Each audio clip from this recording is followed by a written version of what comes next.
if one were to go back in history, Tibetan history, to the 7th or 8th century, we find these extraordinary Tibetan Dharma kings, Srongtsang Gempo and the other two, I think, great Dharma kings of that time, that era. And one can imagine them sitting in court, when they're having formal occasions, and one could imagine that they are sitting not in a sloppy fashion, but in a very dignified way, since the responsibility of the state and of the spiritual well-being of their people depended on them. They were Dharma Rajas, remember, they were very special, apparently, very special beings. So the spiritual welfare of the state, as well as the other practical factors, they were responsible for that. And one could picture them sitting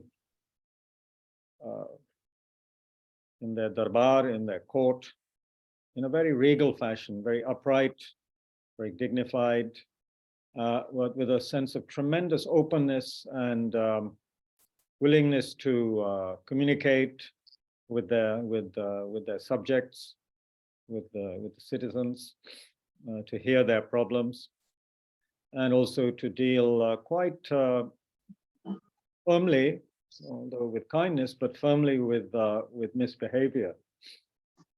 They were known to be very, very harsh on occasion when necessary with people who had really engaged in very negative actions. So anyway, there is, as you know, such a thing as the Bodhisattva attitude, Bodhisattva conduct, which we've been looking at over the past few months.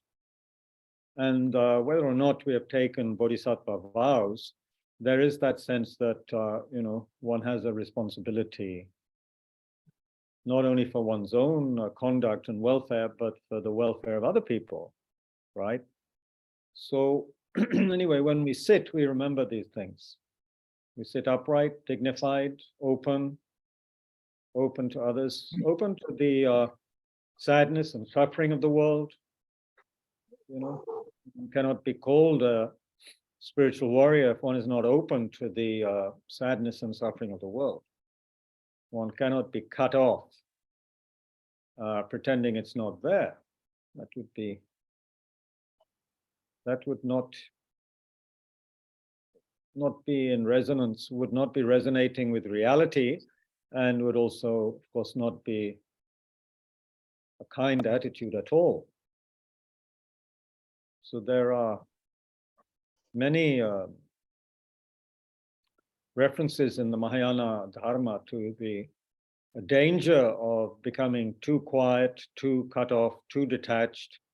That is not the attitude, at least not the long-term attitude to be adopted,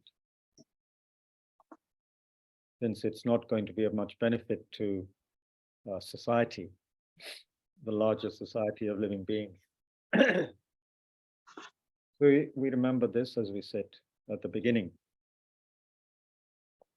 We may not be Dharma kings and queens, but we can be dignified and at least have the attitude that however limited we may think we are right now, that is just a thought, that is just a limiting concept. Doesn't mean it's the truth by any means. And the teachings on Buddha nature are very clear, that we all have this seed of the Buddha, if you like, within us, within our minds, not because we are different from other people, but precisely because we are the same as other people. Everybody has the Buddha nature, without exception. From mosquitoes, mad dogs, English people, Indian people, everybody has Buddha nature. Mass murderers even have Buddha nature. Temporarily obscured, of course.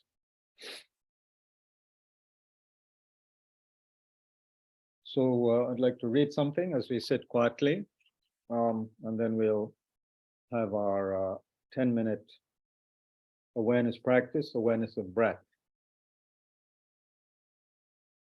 Buddha discovered that there's no such thing as I, ego.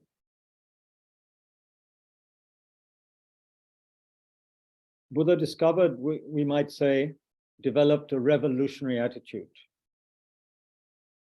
And this revolutionary attitude teaches us a great deal. For example, suppose one misses lunch one day. One may not be hungry. One may have had a large breakfast. But the idea of missing lunch affects one. Certain patterns are formed within the framework of society, and one tends to accept them without questioning. Are we really hungry, or do we just want to fill up that particular midday time? That's a very simple and straightforward example, but much the same applies when we come to the question of ego. Buddha discovered there's no such thing as I, ego. Perhaps one should say there's no such thing as am, I am. He discovered that all these concepts, ideas, hopes, fears, emotions, conclusions are created out of one's speculative thoughts and one's psychological inheritance from parents and upbringing, and so on. We just tend to put them all together, which is, of course, partly due to lack of skill in our educational system. We are told what to think rather than to do real research from within ourselves. So in that sense, asceticism, meaning the experience of bodily pain, is by no means an essential part of Buddhism.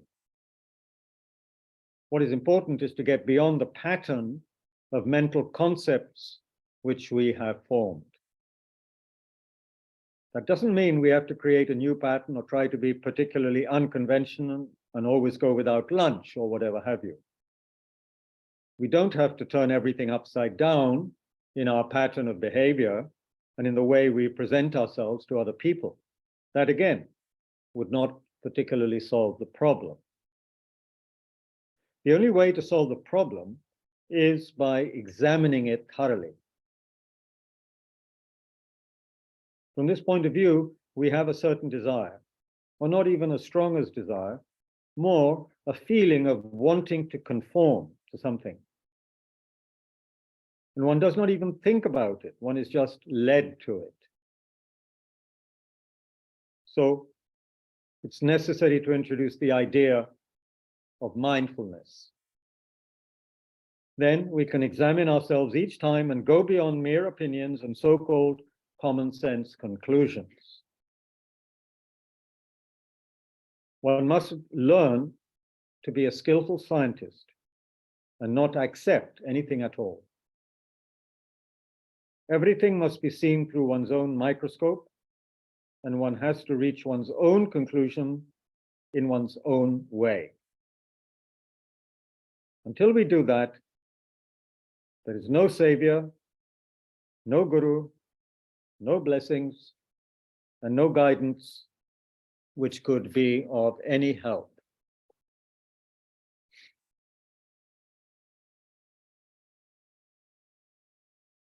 I think I'm going to engage in this session together to develop this sense of this questioning, this experimentation of looking clearly, of intelligent seeing, all within the context of kindness and compassion for oneself and others.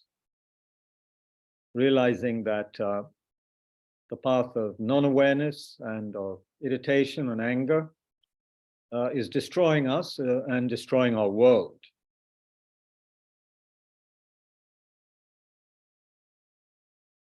So to do this, to be of benefit to ourselves and others, we start with the practice that helps us to develop a bit of stability, balance, a perspective which is not connected with always going up and down based on what is passing through this so-called mind.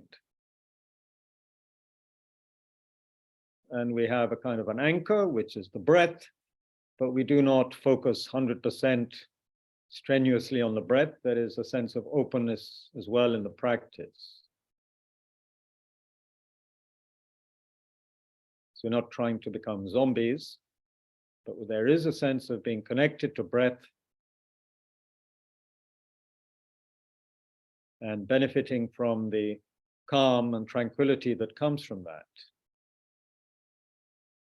So when all of these thoughts and ideas and concepts that were just mentioned in the reading come up, we don't take them so seriously. We let them go and just gently come back to the breath without a sense of the breath being any kind of, heavy-handed crutch or savior. We just gently come back to it as a skillful method, skillful means. It's not an end in itself. And there's a sense of letting go and relaxing with the out-breath.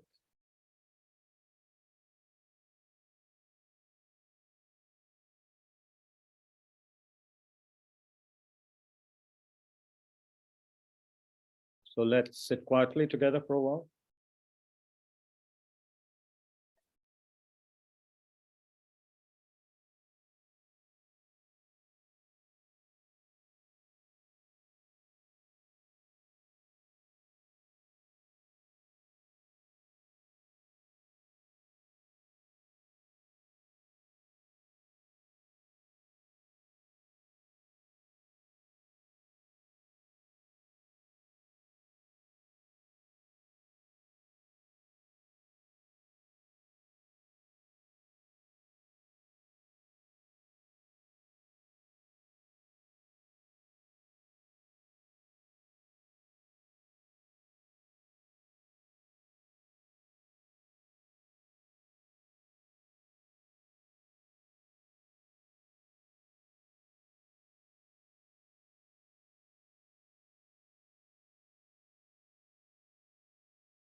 Okay.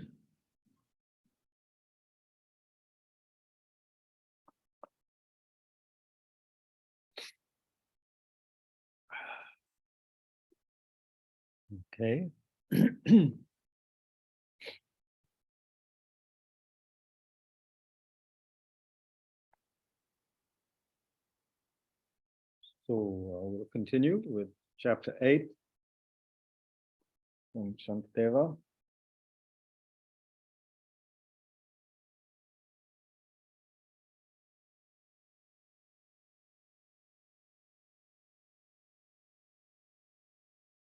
We look again at verse 84. When one has contemplated the miseries of hell, it will be clear that there's nothing comparable to the harm caused to desirous beings, even by weapons, poison, fire, ravines, and enemies. So weapons, poison, fire, ravines, enemies, foes, they can destroy us in the sense of kill us. We can die, but that's nothing comparable to, let's say, for example, the mental torture that one may feel in this life. Some people can have a mental illness that lasts their whole life, in which there's tremendous fear and suffering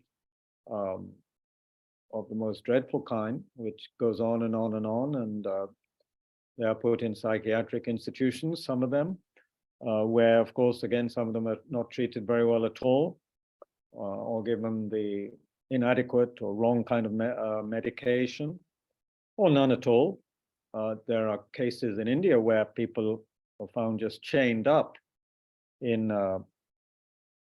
pitiful circumstances, so-called psychiatric institutions, but no help given to them. So you could say that is one version of a kind of a hell. We're still talking of a hell within a human form, which is, of course, not just what the Buddha meant. He didn't mean just that at all. But we're just going to get there through briefly looking at what it might mean in human terms. So imagine having that kind of existence year after year after year, and how that would seem. If we have episodes of depression or fear or anxiety that last, say, a few hours or a few days or even a few minutes, or panic attacks, then we know some people have experience of that and how horrible it is. So imagine that is going on and on and on without you dying, I mean, as a human being still, we're talking, goes on day after day after day after day, month after month. What is that like? What would that be like? And what would it be like for that to continue after we died? Even if we had another human life immediately, say we continue to have that kind of experience due to the strong imprints of that on our mind stream, we keep on having the same kind of experience. The result, of course, of unwholesome karma, disturbing the minds of others and engaging all kinds of wrong thinking and so forth. We have that kind of experience happening over and over and over again, where nothing can help very much. Some people are helped, of course, by medication, and say you have a good, helper, therapist, whatever. Some people can get well. Some people can, go beyond or transmute their suffering into whatever, art or music. Some people do that. But for the vast majority, I would imagine a lot of continuous suffering, you see.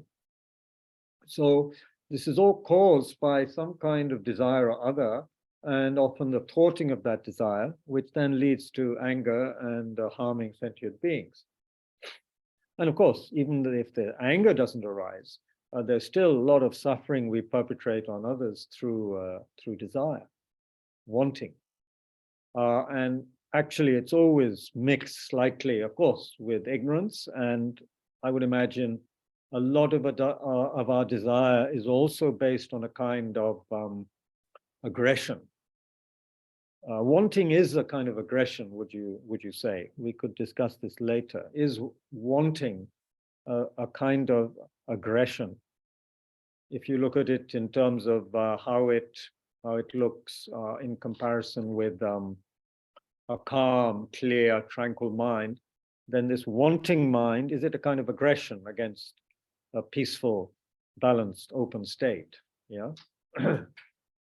Not saying all desire, but many desires, many versions and gradations of desire. I think I would go out on a limb and say that they are connected with a kind of subtle or not so subtle aggression. Yeah. So Shantideva seems to be saying that if we really contemplate this suffering, or what he's calling hell, which is a state of perpetual, continuous, unabated suffering, unease, dis-ease, sorrow, more than sorrow, tremendous psychological and even physical pain. Modern science even has told us how our mind can have a tremendous effect on our body and create all kinds of problems in the body. So if we have sufficient mental suffering, then there's also can be tremendous physical symptoms, right? So he's trying to remind us that if we should really contemplate what is hell, what is hellish suffering, because if we're not careful, we're creating more and more causes for that. According to the Buddha, we've already created, excuse me, we've already created countless causes for suffering, that kind of suffering, already in past lives. And what we're doing now is just creating more. We're just creating more. And if we were to contemplate hell by looking at the descriptions in the texts of all the traditions, you know, then we might become a bit more sober, you know, in terms of our behavior. Yeah, one should look at it based on one's appreciation of the total Buddhist path that one has looked at already, because initially one might find a lot of these descriptions totally unreasonable, and we would brand them unscientific, whatever that means, you know. We would be hard put to say exactly what we mean sometimes by scientific, but we would call it unscientific because, you know, scientists don't talk about it, can't be ascertained, can't be measured by scientific instruments, whether there are these kind of hells. Of course, that is no foundation for saying they don't exist, because we can't see something doesn't mean it doesn't exist, obviously. That we should accept that much at least. But anyway, Shantideva was saying we should contemplate the miseries of hell. And if we have any faith in this author at all and what he has said so far in his text, we should not take lightly what he's saying now and dismiss it as being unscientific or something like that. That would be unreasonable. We should examine.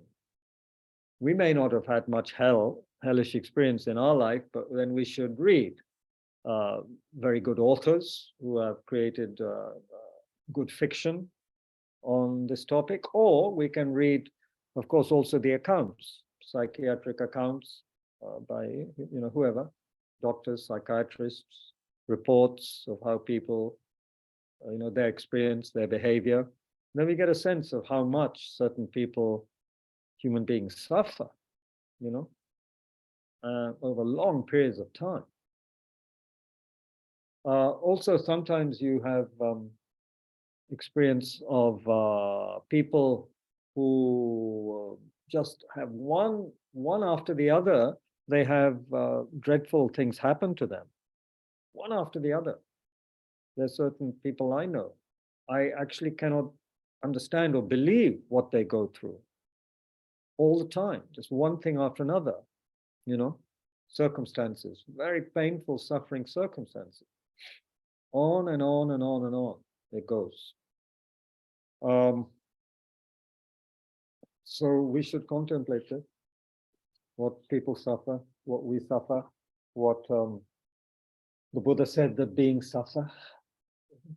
after death, where they don't have the ability for even the slightest kind of respite, the kind of respite, as I've mentioned before, that we get, for example, after a dreadful nightmare. We can get up and there's the soothing, vision of our room, and then we can make ourselves, a drink and, splash our face with water and say, thank goodness, that was just a bad dream.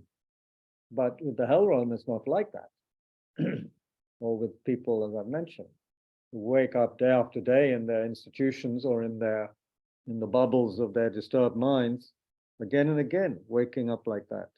No respite, very little respite. And certainly not in the hell realms, as mentioned in the text, meaning realms we can inhabit as a mind, obviously, but not with the human body that we inhabit now, that can assuage the suffering with little distractions like food and drink and so forth.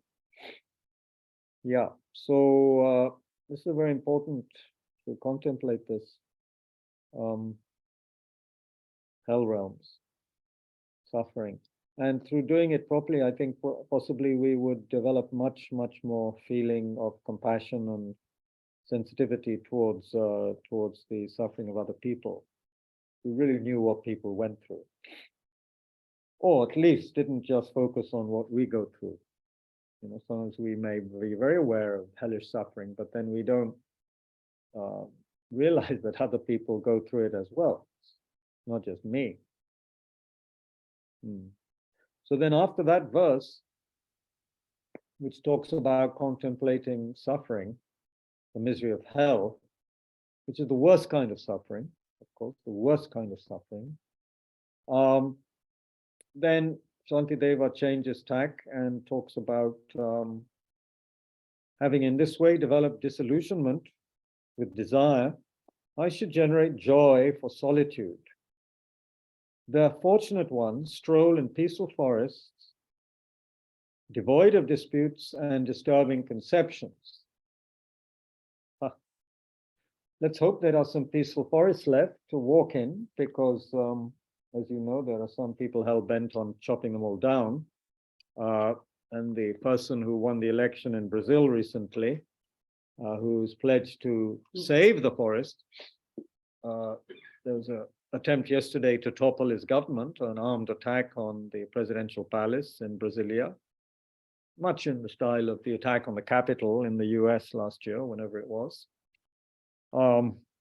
That has been thwarted, it seems. But yeah, there are people hell-bent on creating a world where there are no peaceful forests anymore.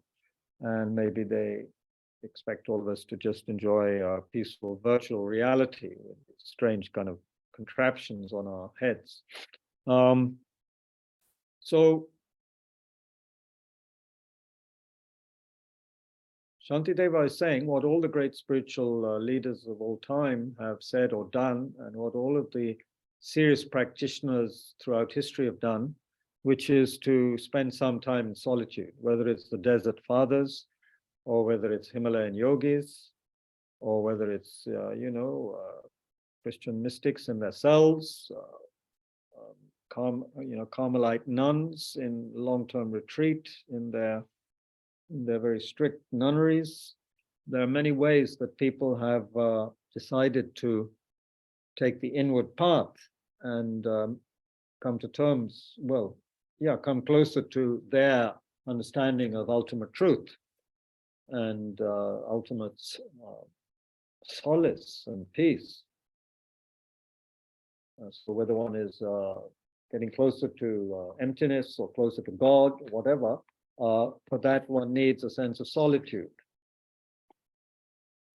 The Bible says, in at least one place, it makes it very clear. It enjoins the reader to be still, and know that I'm God. So that sense that you're not going to get anywhere close to what you think God is if you're going to be running around like a headless chicken with a lot of disturbing conceptions and, disputes with people left, right, and center. Yeah. Disputation is a big part of our life, right? whether we're disputing with so-called loved ones, whether we're disputing with the tax collector or the government in some way, or with our neighbors, or in politics, or with our children, or partners, or whatever it is. Life is full of disputes, or there's an internal dispute going on in the mind, right? Should I, shouldn't I, should I do this, should I do that, when blah, blah, blah, blah. The internal civil war is going on all the time. Of course, here he means more external disputes, I guess, Shantideva, but we can see it's happening on all levels, right? So we should generate joy for solitude. How are we going to generate joy for solitude? We would have to taste it a little bit, even if it's 10, 15 minutes a day, starting with that. Because, let's face it, we are addicted often to company and to distraction. And distraction is the enemy also of solitude, because solitude here means being just with oneself and working with oneself, not just being prey to every women fancy that comes along and one just engages in it. You know, one feels like a cup of tea, okay, one just has a cup of tea. One feels like listening to something on YouTube, then one just listens to it. One feels like, you know, texting someone, one just texts. One just needs countless and constant distractions. Well, that is not solitude. And of course, when Shantideva was speaking to his monks, they didn't have any contraption. I mean, they didn't have any technology, right? They just had their voices. There were no newspapers then even. So when you were in the forest, you're in the forest. That's it. You know, you're with the wild animals. And by peaceful forests, he means a little bit away from human habitations. He's not asking people to just walk up and down some kind of Maidan in a village. He's saying in the forest, peaceful forests, you know. And as I mentioned once, I think last year, I'm wondering how many of us have actually been in a real forest. There are not many left, even in India, although there are some. And when I've been in them, it's a very interesting experience because on the one hand, it is very peaceful and amazingly quiet and unusual because there's nothing artificial that can be seen. If it's a proper forest, there's nothing artificial you can see. And it may not even be under a flight path, so you don't hear an airplane or anything. But it's also disturbing because we're not used to such places, you know, not used to forests, not used to being away from traffic and people and smartphones and so forth, you know. So Shantideva was telling us here to do something quite radical. Not easy. Sounds very good, sounds nice, you know, but it's not easy to generate joy for real solitude of that kind. Or even to generate joy for solitude in the sense that, okay, for a few hours, I'm going to totally cut off from any distraction, any outside distraction, and just do, you know, my meditation session or something. Even that's hard to do, right? For many people, for most of us, perhaps. So, but he's saying this is what we must do. And this verse comes just after this verse on health. So it's an interesting juxtaposition. It's like, yeah, on the one hand, you have hell, hellish experience, suffering experience, torment. On the other hand, there is this chance to escape from that, to deal with that in a skillful way. And the way is to adopt some kind of solitude. And for people of that time, it would have been forest.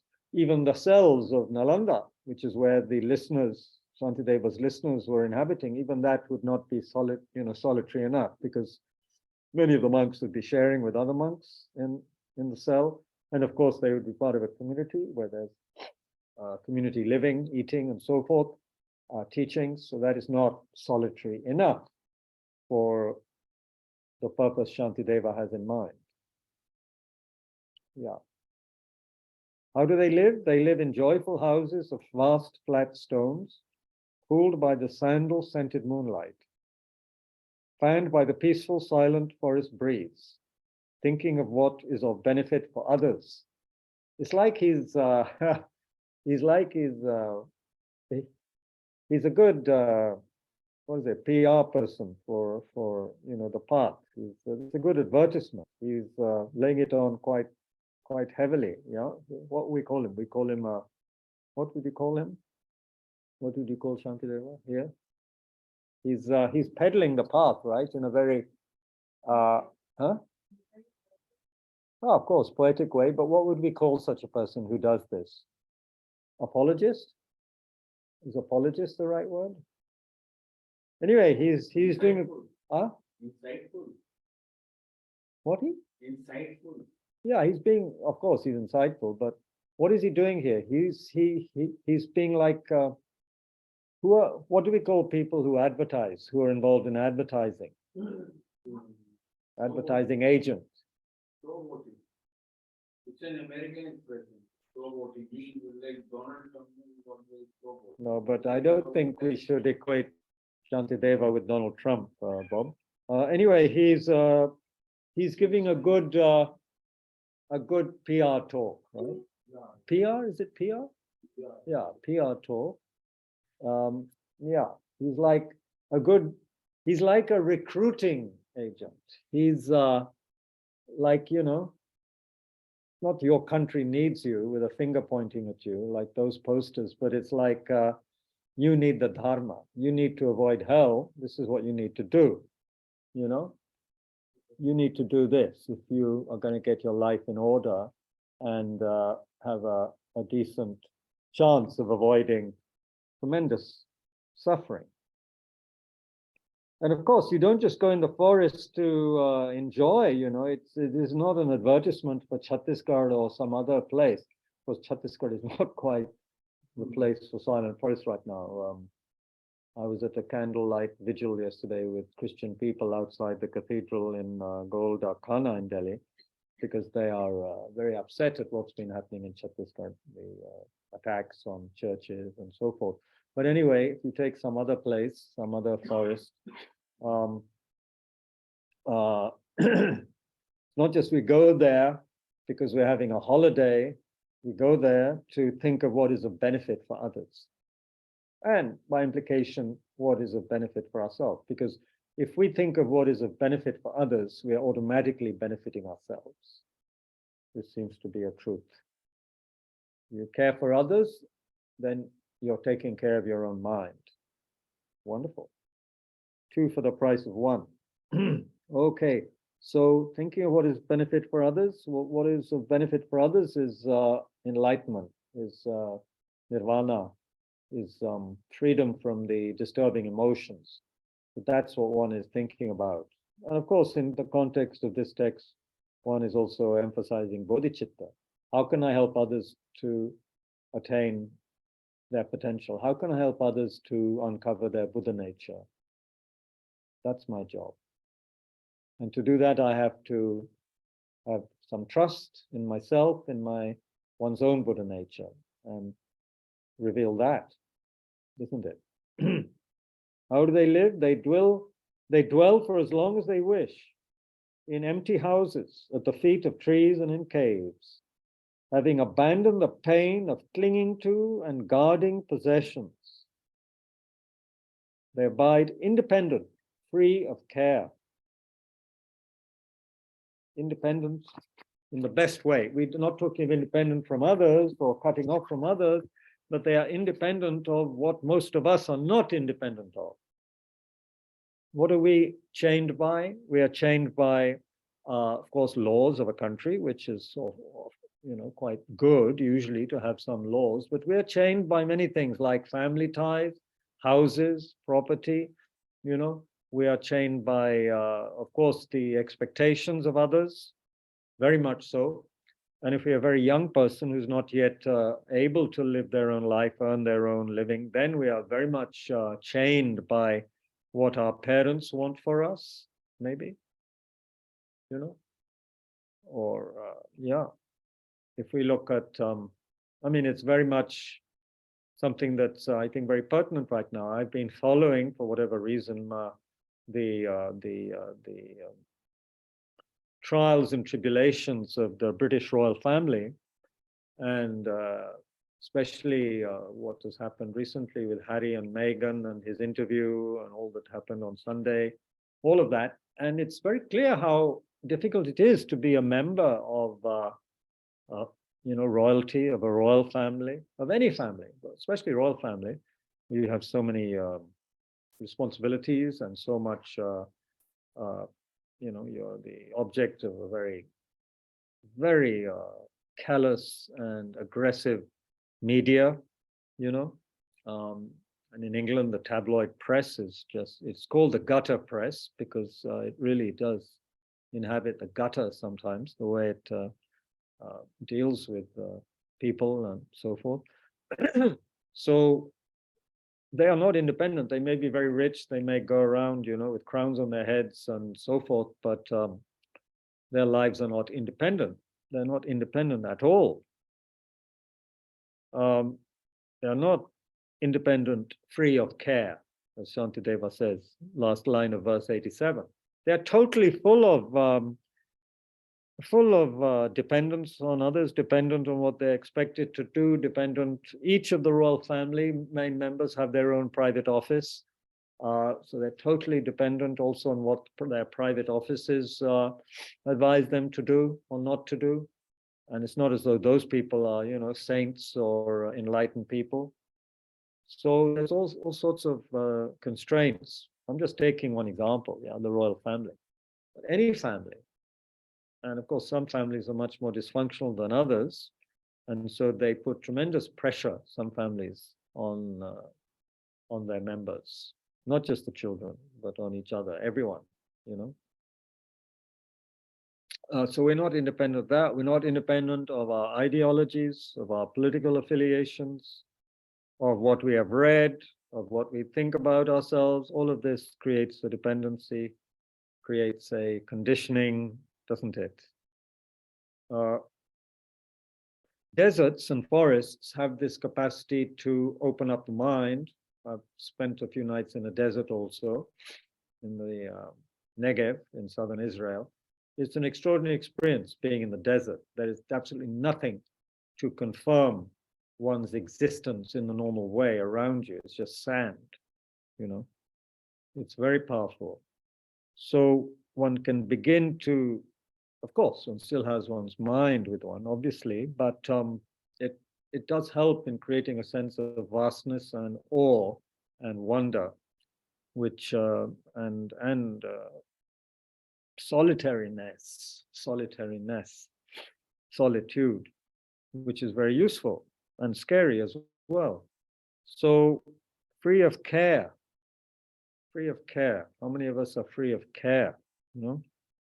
Caring, worrying, anxiety,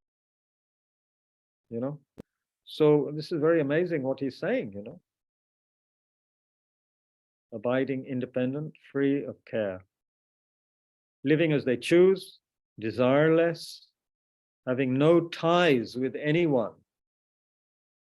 Even the powerful have difficulty finding a life as happy and content as this.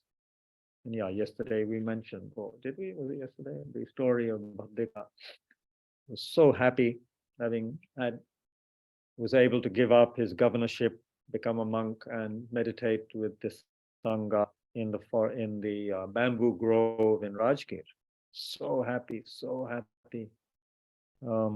His happiness was misunderstood by the other monks as, sort of, what's the word? His nostalgia for his previous life and unhappiness of being a monk. But it turned out to be exactly the opposite. He was so happy. And the Buddha praised him and for his practice. So having no ties with anyone, does this mean cutting off from others completely? No, but it means the kind of ties that bind us. It doesn't mean the ties of compassion or love and caring, but how can they be developed properly if we have those other ties which are actually constricting us and actually making us develop unease, irritation, anger, competitiveness, lust? All the other factors are created by the normal worldly ties. Usually, there are elements of that. So that's not useful for for being independent and free of care. And you see the mental space to meditate on Bodhichitta, which is going to be talked about at length in the rest of this chapter, because this chapter has 187 verses, still another 100 verses to go. In that, he's mainly talking about how to develop compassion. So through meditation. And for that, we need time and space and freedom from worldly ties, right? Otherwise, can't do it properly. We can't do it for half an hour a day and then be 23 and a half hours engaged in our normal neurotic lifestyle or busy lifestyle with our, insufficient sleep, or whatever it is, or dream-filled sleep. This is, that's not enough. That's not good enough. So we need to be free of care, independent, having no ties of the wrong kind with anyone. Contentment. We've spoken about contentment many times. Contentment. How many people have contentment, for heaven's sake? The whole society is based on making us feel discontented, making us want to have more and more and more. Yeah. So yes.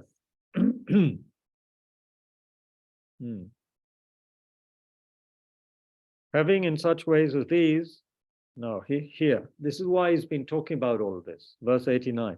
Having in such ways as these thought about the excellences of solitude, I should completely pacify distorted conceptions and meditate on the awakening mind. That's the whole point.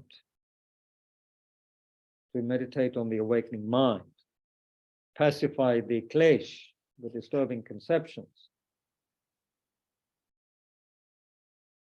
Reflecting in such ways as these upon the excellence of solitude, pacify completely all discursiveness and cultivate the mind of Bodhichitta, is the translation in Pema Chodron's text. So with this beautiful and peaceful rallying cry, Shantideva reminds us again of the benefits of solitude and concludes the first section of this chapter on the paramita of meditation. And with verse 90, we enter into one of the most famous sections of this text, where Shantideva talks about the equality of self and others, and gives us specific practices to be able to stand in another person's shoes. These instructions are antidotes for the narrow, confused perspective of me and mine. So this, in one sense, is the heart of the text that we are coming to now. That is actually going to help us generate the Bodhichitta mind, rather than just praising it or whatever. How to actually generate it. Because to generate it, we have to get rid of the most powerful dependence we have ever had, or could ever had, which is on the sense of me, I, me, mine. Bob, could you do me a favor and bring me some hot water, please? Yes. Just add it onto this, please. Thanks a lot. Just put it in this. Bilkul. Don't take anything out, just add hot water. Sorry. I'm putting Bob to good use. Backbencher. Okay, so how do we do this? Verse 90. First of all, I should make an effort to meditate upon the equality between self and others. Oh, this is such an amazing verse. We could spend days just meditating on this. I should protect all beings as I do myself, because we are all equal in wanting pleasure and not wanting pain. Isn't that extraordinary? That's an extraordinary verse.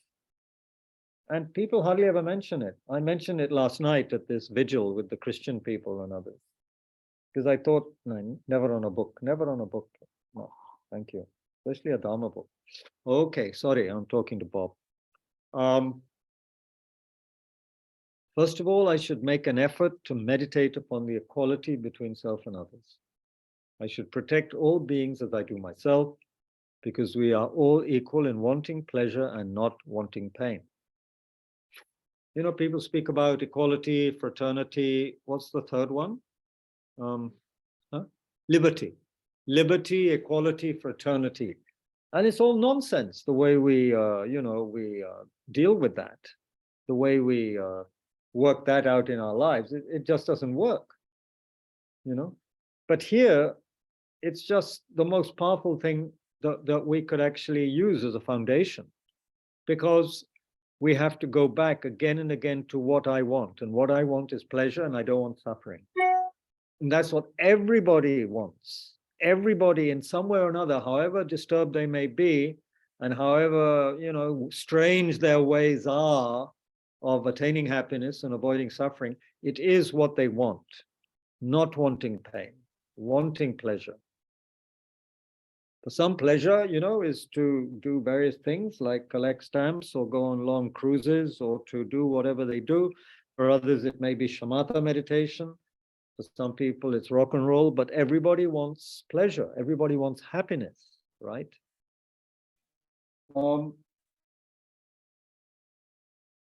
In joy and sorrow, all are equal, is one translation. Thus be the guardian of all, as of yourself.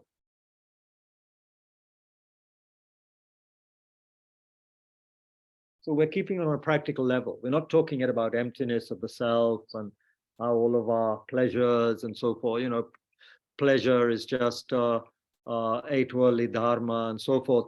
Here we're saying, look, we are equal. Yeah, we are equal in being disturbed, neurotic, wanting pleasure, not wanting pain. Yeah, we're all the same. We're not making there's no value judgment here that pleasure is good or bad. Here, Shantideva is talking about how we are all equal. We're equally stupid, equally wanting happiness, equally ignorant, equally competitive, pretty much, in general, but certainly equally not wanting pain. You may say there are some people who like pain, who get pleasure from pain. Okay, so they're doing it to get pleasure, right? For them, that is maybe some kind of weird pleasure. So anyway, in general, everyone doesn't want happiness, doesn't want suffering, wants happiness, right? And as I've said many times before, this is one reasoning Situ Rinpoche, the great Situ Rinpoche, uses to kind of prove almost how there is the existence of Buddha nature. Because we all want something good, we don't want anything bad. We want things that make us feel good and not bad. And we're not satisfied with any of our usual methods, because the only thing that will satisfy us is to fully develop our Buddha nature. Yeah. So anyway, this verse we could discuss for a long time. But let's just look at one or two more verses and then we'll have discussion, because I need to finish at 8 o'clock today. Although there are many different parts and aspects, such as the hand, as a body that is to be protected, they are one. Likewise, all the different sentient beings, in their pleasure and their pain, have a wish to be happy that is the same as mine.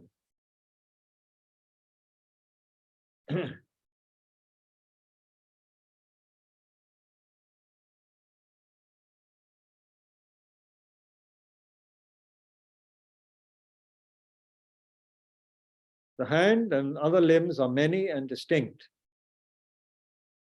but all are one. The body, one body to be kept and guarded. Likewise, different beings in their joys and sorrows are, like me, all one in wanting happiness. There's a good commentary by Pema Chodron on the previous verse. Philosophically, we might discuss the insubstantiality and the false security of a separate self. But when it comes to actually dissolving the illusory barrier between this self and others, we work on a practical level and keep it real. The myth of separateness is very convincing. And even though it causes us enormous pain, it's definitely not easy to shake off. This myth is addressed very directly by the practices and teachings on the equality of self and other. They expose the agendas and the strategies of self-importance and change the way we see one another. Simply put, if you ever lived on the streets, you can never look at a panhandler the same way again. You've been there. You know what it's like to be down and out and to ask for money. This experience automatically brings down the barrier. Likewise, if you've ever been hospitalized with a serious illness, you know how people can pass in and out of your room without seeing you or treating you as a person.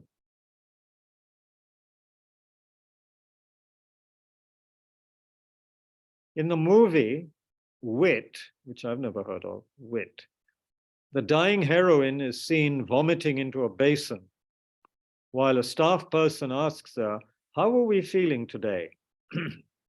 Having experienced this kind of depersonalization yourself, it's difficult to relate superficially to someone else who is very ill. Imagining ourselves in another person's situation shakes up our indifference. We begin to realize that in joy and sorrow, we are equals. Our suffering and happiness are the same. Misery is misery and joy is joy. Therefore, whether we feel sorrow or relief, we understand how others feel.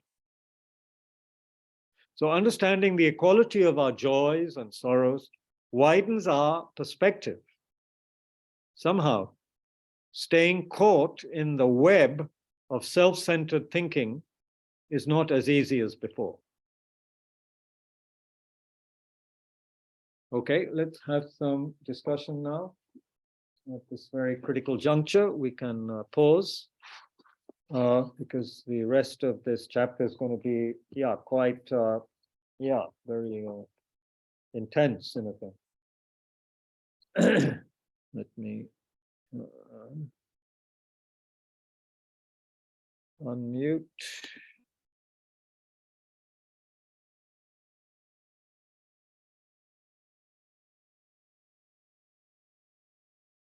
Okay. Thank you, Venerable Kundral, for being there so early in Montana and showing your face throughout the session. Everybody else is hiding. It's interesting. Thank you. Thank you, Kabir. Self-preservation instinct. Thank you, Ajirji. Yeah. As for the rest of you, well, I don't know what you're up to because I can only see your names. Thank you, Bishop. And Vikramji, good, thank you. Welcome back. Happy New Year. Yeah. As for Richa, Roy, Anushri, thank you, Richa ji. Akshay. Do I know you, Akshay? No, anyway. You're having a nice stroll in a peaceful forest, I see, somewhere. It's daylight where you are, so you're not in Delhi. Is that New York? You've got skyscrapers around. Where are you? I can't hear you. You have to unmute. I'm sorry. Yes, I'm in Miami right now. Where? In Miami. Miami? Yes. Yes. That's interesting. How is it in Miami? It's beautiful. Just getting some sun in right now and heading to the gym. So wanted to make sure I hopped on this call to get a little bit of the booty.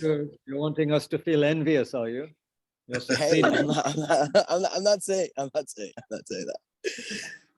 I just wanted to get myself together before I started my day. So the very blue better sky. than this?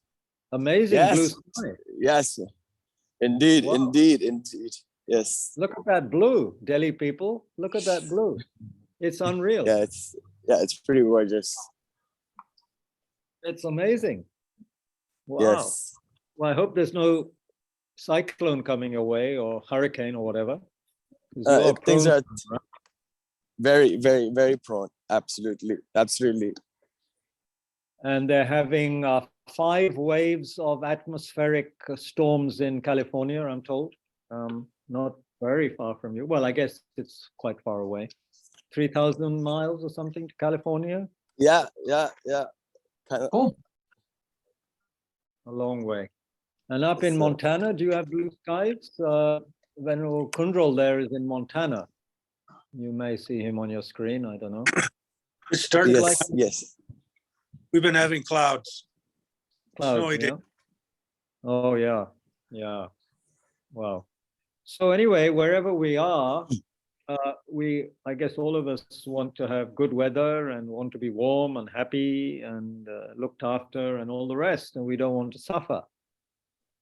We don't want to get mugged. We don't want to fall in the gutter. We don't want to be hungry, thirsty. We don't want to be abused. We don't want to be neglected or, whatever. We don't want to get stomach cramps through eating too much seafood in Miami or whatever, We, yeah. It looks like, Anushri, what are you eating? Are you having your dinner? Yeah, okay. Yeah. Doesn't matter. It's all right. It's all right. It's not a sin. So anyway, anyone want to comment on the verses we've looked at?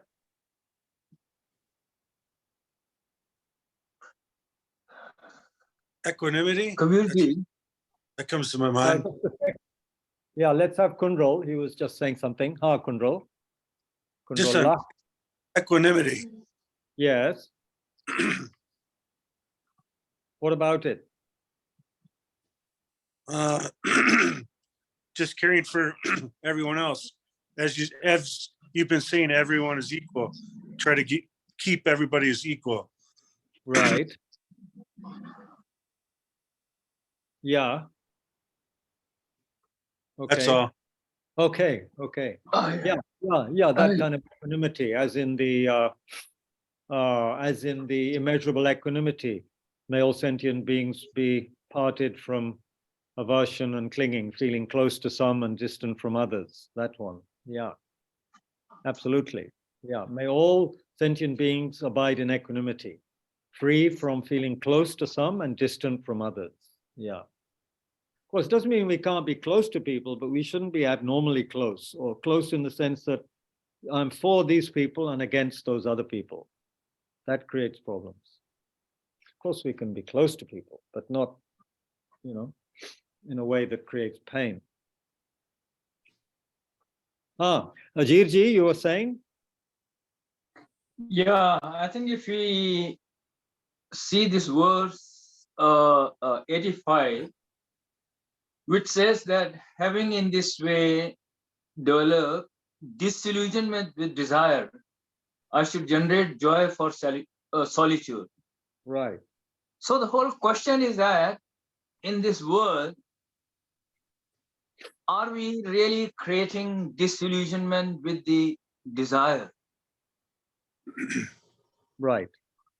Because that's a kind of a push which tells us to go to the solitude.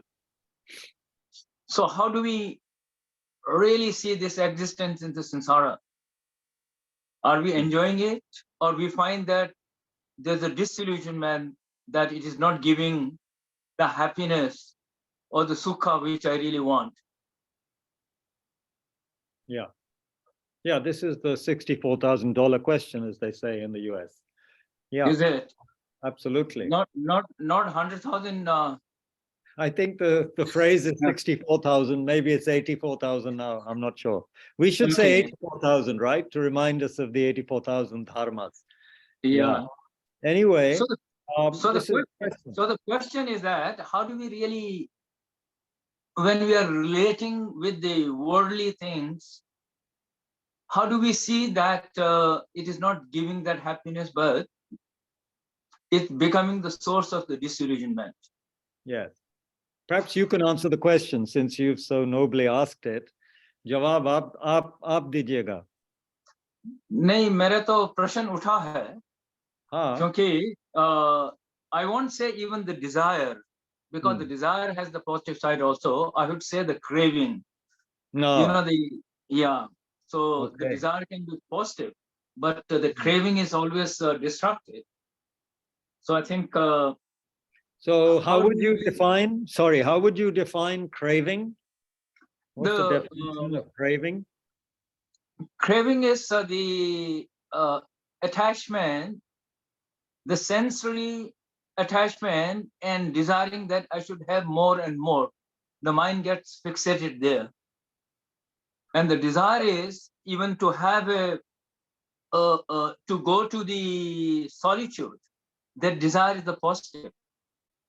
That doesn't get me caught in my own self. So I see that there's a desire, positive and the negative, but the negative one, I really would like to use the word craving. Craving of the senses. Yeah. Okay. Say example, I'm sitting here, Tushita, feeling hungry and I feel like a pizza. And I have this desire rising in my mind for a pizza. Is that craving yet? Or what makes it craving? Is it already craving? So if you are asking, yes, the body needs food, but if I say that I need only pizza, I think that's a craving. What if I think I need pizza and then I forget and then I remember I'm on a Zoom call with you people and then I come back to the text and stop thinking about the pizza? I think that craving imprint would be always there. The imprint, sometime in the future it's bound to come up. Yeah, of course. But I was going to say that perhaps the continual repeated thinking about something, the power of the flickering thoughts, as Trungpa says, they build up until I can actually feel the saliva coming in the mouth because I keep on thinking about pizza. Whereas I don't need to. I can just think about it once and let go and come back to something else. But if the mind keeps on thinking about pizza, then it will be very hard to go out of Tushita and not start walking towards Nirulas. But if I just say, okay, pizza, okay, let go. It's just another thought that came. And now I'll focus on something else. That is not craving, is it? If I let it go. That's not craving. Yeah, that's not craving. If one is letting it go, then there's a continuum of that. Yeah. So initially there was desire, but it didn't transform into real craving. Exactly. Okay, so you're saying craving is what prevents us from developing disillusionment with desire. Is that right? Yeah. And so what is Shantideva what has he already recommended, do you think, for generating this disillusionment? Already he's mentioned it. Already is, I think, the preceding one. Yeah. To contemplate on the miseries of the hell. Yeah. Plus verses 82, 83, all of them are connected with it, right? Yeah, all of them. So that one is not really falling in that hell. One is avoiding. In fact, I think certainly Shantideva is telling that if you're not really conscious enough and getting involved in the unwholesome things, you're bound to fall in the hell, which is more miserable than whatever the pains are there in this worldly existence, from the weapons, poisons, fire, ravines, and force, etc. So certainly he is really telling us that you can avoid that by contemplating on the miseries and the suffering of the hell. Yeah. Okay. And to avoid that, I think, Yeah, if we were to do proper meditation on just one of those 4 initial meditations, suffering of samsara, which we are supposed to, together with precious human life, death and impermanence, and karma, cause and effect. If we develop properly on suffering of samsara, then we will develop disillusionment if we do it properly. exactly. It's hard to do it properly. because of habitual tendencies, and of course, distracted mind, and also not taking some of the teaching seriously. Many things could hinder us from meditating properly on suffering.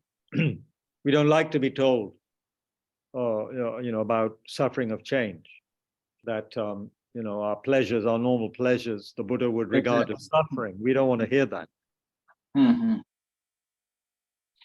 It doesn't appeal to us, does it? Yeah. So there are many things disturbing. I think, I think the whole concept of in the modern world, when we say that enjoy the life, what is there? What is that enjoyment concept? Yeah. Club में जाइए, bar में जाइए, Huh. dance में जाइए.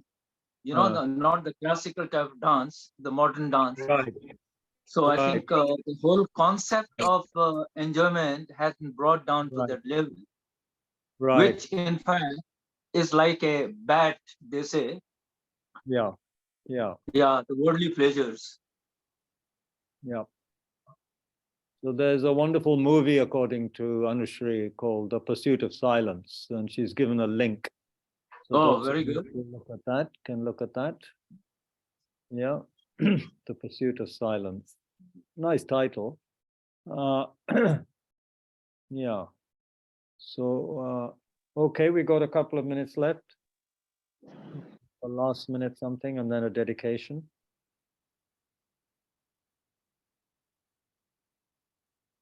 Okay. I think, Kabirji, it'd be good to have one day. Meditation retreat, yeah. On what we're covering here in the Shantideva, right?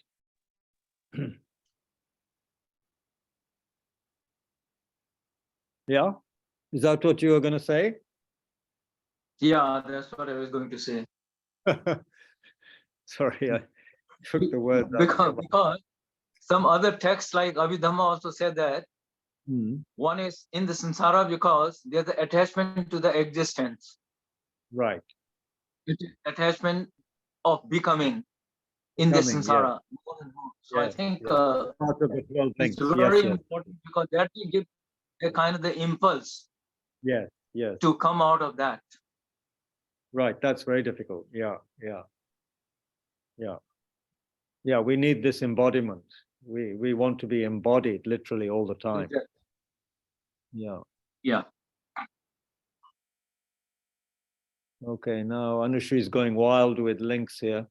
The marginalian.org. Yeah, they are good.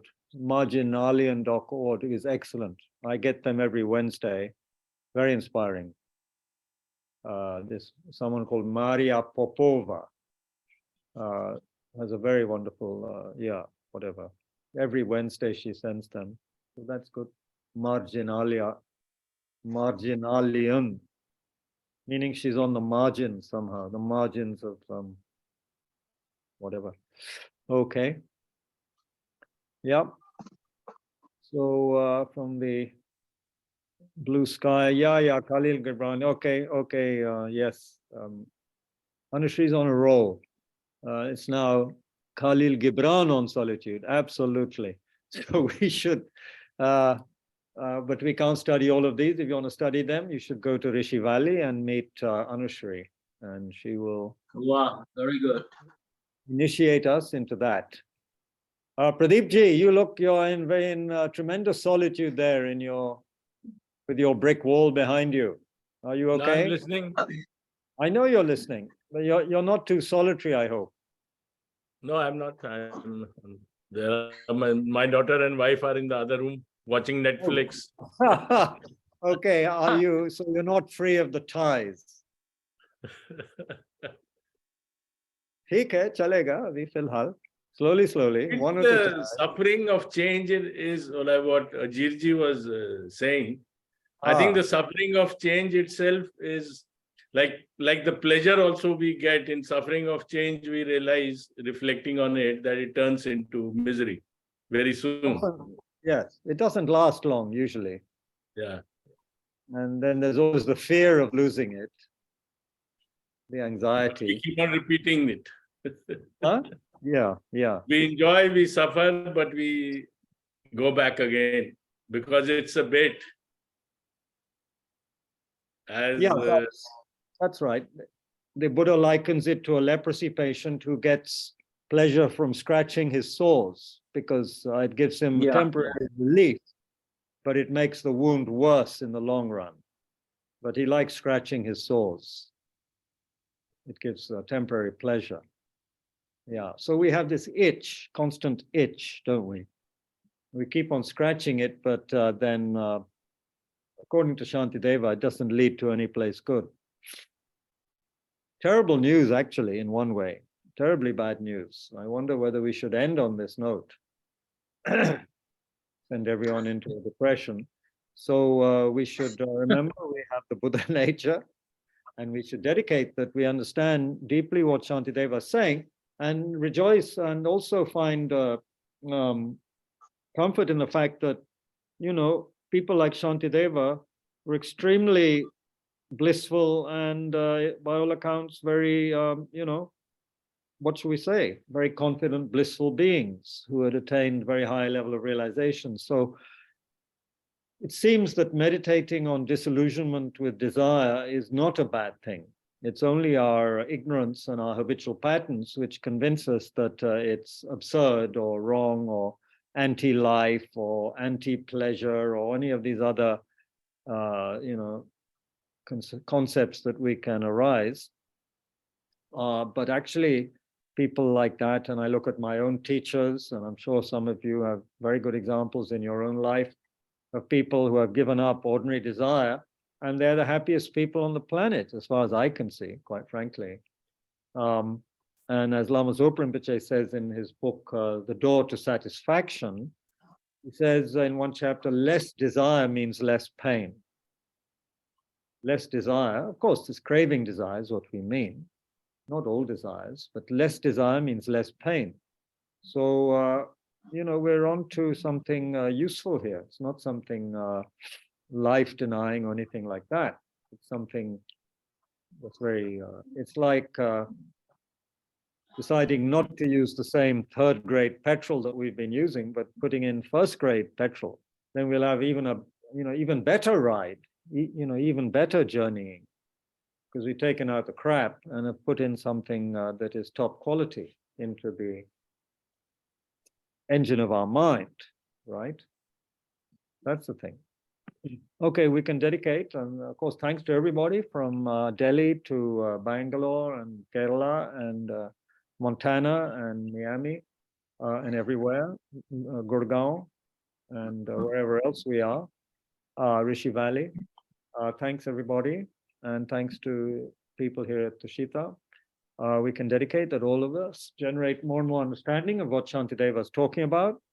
And in this way, may it lead us in a very wonderful direction in our lives, where we can benefit not only ourselves, but many other beings as well. We also dedicate for the long life of our teachers, for the continuance of the Dharma, authentic Dharma on this planet for a long, long time, so that beings can benefit, and that there may always be authentic practitioners and disseminators of this of these teachings.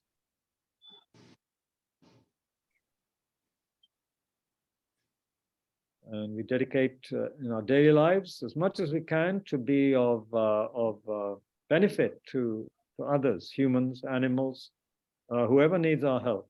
May we be of some benefit to them. At the very least, not harm them.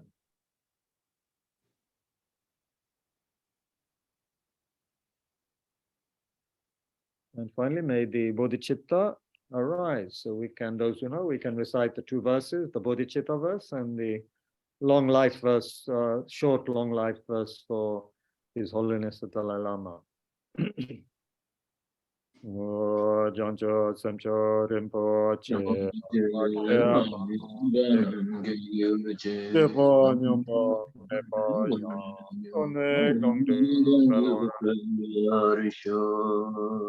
Gangre rawe karwe jingam de pendam de wa male jungwen chere ziwon tenzing gyatso ye yape zite badu thank you chi.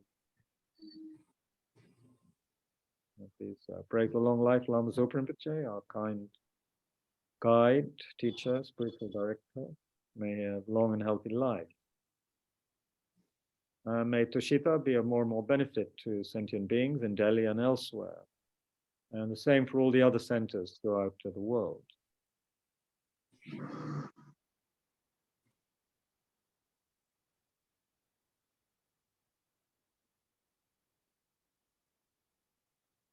Thank you, everyone, very much. Have a good evening, and Thank you. Thank you. see some of you tomorrow. Thank you, Kabirji. Thank you. Good night. Good night. Thank you.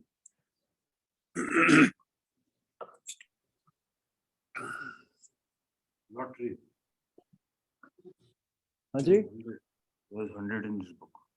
in the book, you see the benefits of reading Shantideva. There was a 100-rupee note in the book. Which Bob found. So you see, many